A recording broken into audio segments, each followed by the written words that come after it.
이제 모두 자리에서 일어나시겠습니다.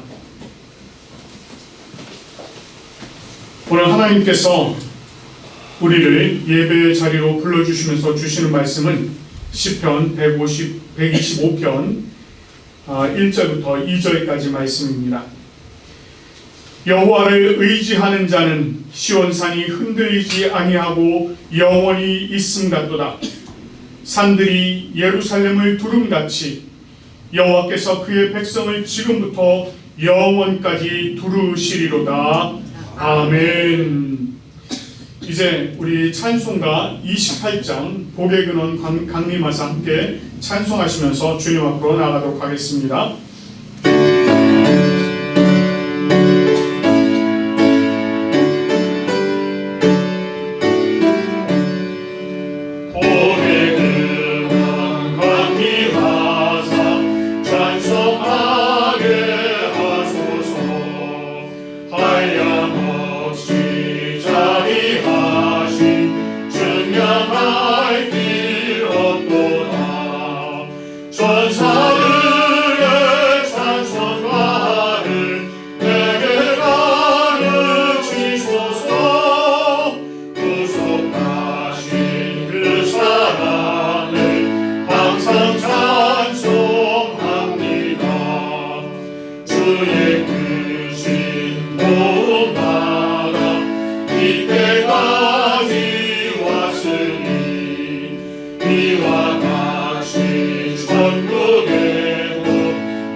이 시간 예배 자리로 나아가는 우리 자신을 돌아보며 우리의 죄악된 모습들을 주님 앞에 고백하며 나아가는 시간 가지도록 하겠습니다. 함께 기도하겠습니다.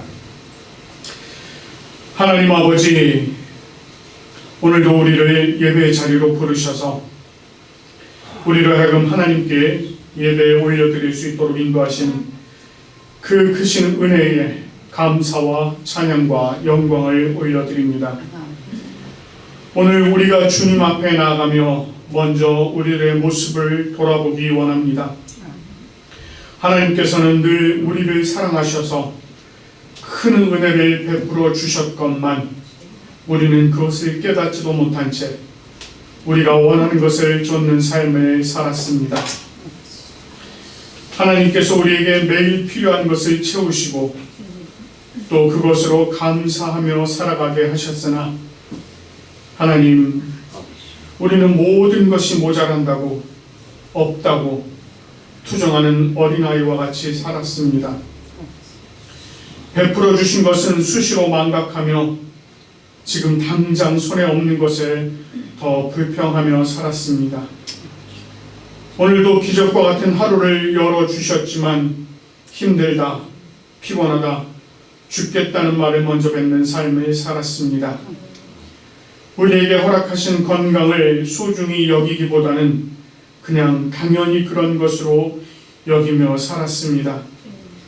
주님께서는 우리가 주님의 자녀로 살아가기를 원하셨지만 우리는 세상의 것을 더욱 즐거워하며 그것을 쫓아 살아가는 마치 어둠과 쾌락의 자녀처럼 사는 것을 즐거워하였습니다.